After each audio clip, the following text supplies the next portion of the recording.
श्रीजी, मला तुम्हाला विचारायचं आहे की 50 वर्षांहून जास्त योगदान तुम्ही या चित्रपटसृष्टीला दिलेलं आहात. क्या कहेंगी?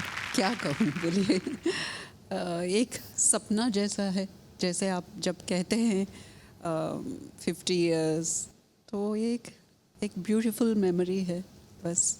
End I would like to thank, मैं शुक्रिया अदा करूँगी मेरे फैंस को, डायरेक्टर्स को, प्रोड्यूसर्स को, जो मेरे ऊपर बिलीव किया है और मुझे इतने अच्छा मौका दिया फिल्म्स में. वा वा. तर आमच्या गावात एक पोस्टमन काका आहेत, त्यांना आता भेटूयात. ते नेहमी इथे एक वेगळं पत्र घेऊन येतात. आज कोणाचं पत्र ते कोणासाठी घेऊन आलेले आहेत ते आपल्याला बघायचं आहे. जोरदार टाळ्या पोस्टमन काकांसाठी झाल्या पाहिजेत. या.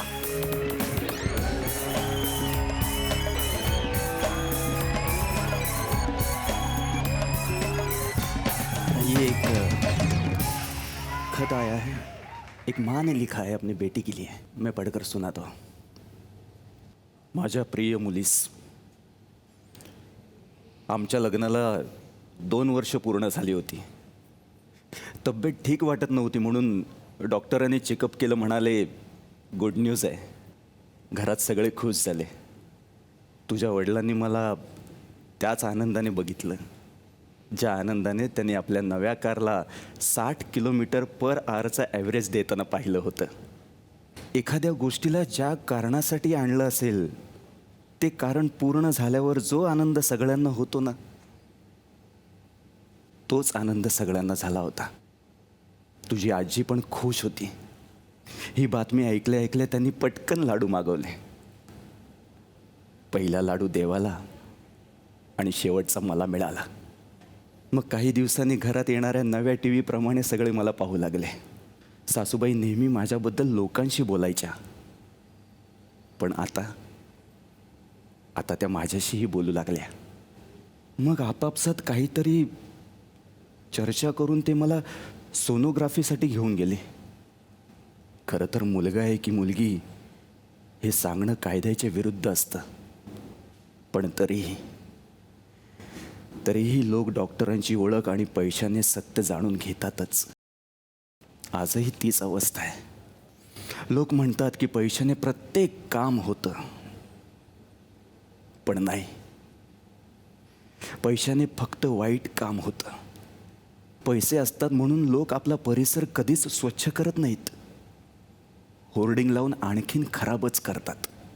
लोकांकडे एवढे पैसे आहेत की लोक करोडो झाडं लावू शकतात, पण लोक गाडीच्या पार्किंगसाठी घराबाहेरचं एकुलतं एक झाड पैसे देऊन कापून टाकतात. लोकांच्या जवळ पैसा एवढा आहे की देशातलं एकही मूल रस्त्यावर भीक मागताना दिसणार नाही. पण लोक पैशानं काय करतात? पोटात वाढणाऱ्या मुलीचा गर्भपात. कायदा आहे, पण तो वाकवणारे लोक पण आहेत. डॉक्टर आधीच्या काळात सर्रास सांगायचे मुलगा आहे की मुलगी. आता डॉक्टर कायद्याला घाबरतात, तर त्यांनी नवीन शक्कल लढवली आहे. हॉस्पिटलमध्ये उजव्या बाजूला देवीचा फोटो आणि डाव्या बाजूला देवाचा फोटो लावतात.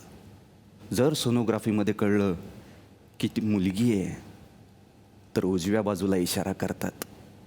आपण समजून जायचं मुलगी आहे, आणि मुलगा असेल तर डाव्या हाताला इशारा करतात. अशा पद्धतीनं काही डॉक्टरांनी या अपराधात देवाला पण सामील केलं आहे. असंच माझ्याकडे कुठल्या तरी मार्गाने ही गोष्ट पोचली की मी एका मुलीची आई होणार आहे. अचानक घराचं चित्र बदललं. भारत पाकिस्तान मॅच सुरू असताना अचानक लाईट गेल्यावर लोक जसे उदास होतात ना, तशी अवस्था घरात झाली. सगळ्यांनी मनाशी ठरवलं होतं की तुझं या घरात येणं गरजेचं नाही आहे. त्यांच्यासाठी तू येण्यापेक्षा गर्भपात सोपा होता, पण माझ्यासाठी ते तितकं सोपं नव्हतं. कारण तू माझ्या शरीराचा एक भाग होतीस. तुझ्या खुनाचं षडयंत्र माझ्या आजूबाजूला होत असताना मी गुपचूप ते सहन करत होते. माझ्याही डोक्यात अनेक गोष्टी आल्या लोक नेहमी म्हणतात मुलींची संख्या मुलांपेक्षा कमी होते आहे. असंच चालू राहिलं तर मुलांशी लग्न कोण करणार? आपण काय फक्त मुलांच्या लग्नासाठी मुलींना जन्म देतोय? त्यांच्यासाठी बेटी बचावचे नारे देतोय? बेटी बचाव से ज़्यादा बेटी से हमारा बर्ताव महत्त्वाचा नाही आहे? मुलीच्या लग्नासाठी जर आईबापाला शेत विकायची वेळ येते, कर्ज काढण्याची वेळ येते, तर या देशात मुलगी झाल्यावर कुणाला आनंद होईल? जर मुलीच्या सुरक्षेच्या चिंतेमध्ये आईवडिलांना रात्रभर जागावं लागत असेल तर कुणाला वाटेल आपल्याला मुलगी व्हावी? मी मनाशी ठरवलं, मला मुलगी पाहिजे. आणि माझी मुलगी स्वतःच्या सुरक्षेसाठी कुणावरही अवलंबून नसेल. खूप लोकांचे वाईट साईट ऐकून मी तुला या दुनियेत आणलंय. आज या सगळ्या गोष्टी मी तुला सांगते याचं कारण, आज तुझ्या भावाला भर रस्त्यात मी कानाखाली मारली. कुठल्या तरी मुलीला छेडत होता तो. जोपर्यंत एक आई स्वतःच्या मुलाला धडा शिकवत नाही तोपर्यंत जगातला कुठलाच कायदा त्याला सुधारू शकत नाही. कारण संस्कार आई करते, पोलीस नाही. त्या मुलीने जे करायला पाहिजे होतं ते मी केलं. पण माझ्या मुली, तुझ्यावर जर ही वेळ आली तर तू गप्प राहू नकोस. तुझ्या जन्माच्या वेळी जर मी गप्प राहिले असते तर तू या जगात आलीच नसतीस. जेव्हा एक स्त्री गप्प राहते ना, तेव्हा ती अनेक स्त्रियांसाठी भीती निर्माण करते. तुला बदलावं लागेल, तुला लढावं लागेल. कारण मी तुझ्यासाठी लढले. मी हरले नाही, पण तुला जिंकायचं आहे. माझी मुलगी कुठल्याच मुलापेक्षा कमी नाही. फक्त तू गप्प राहू नकोस, कारण तू माझा आवाज आहेस. काका हॅलो. वा, एक वेगळं पत्र तुम्ही घेऊन आलात काका. आणि आजूबाजूची आत्ता मनस्थिती आईची एखाद्या काय असेल ती तुम्ही छानपैकी मांडलीत. सिनेमाचा विषय पण मॉम आहे. मला श्रीजींना विचारायचं आहे की कसं वाटलं हे पत्र आणि काय उत्तर द्याल? इट्स वेरी इमोशनल लेटर है और मुझे अफसोस हो रही है आज भी ऐसे सोच है. मतलब इट्स रियली सैड. मैं इतना कहूँगी, लड़कियाँ किसी से कम नहीं हैं और हर माँ ऐसे ही जैसे वो खत में लिखा है वैसे ही स्ट्रांग होना है और इस समाज से, इस दुनिया से लड़ना है और ये साबित करना है कि हम किसी से कम नहीं हैं.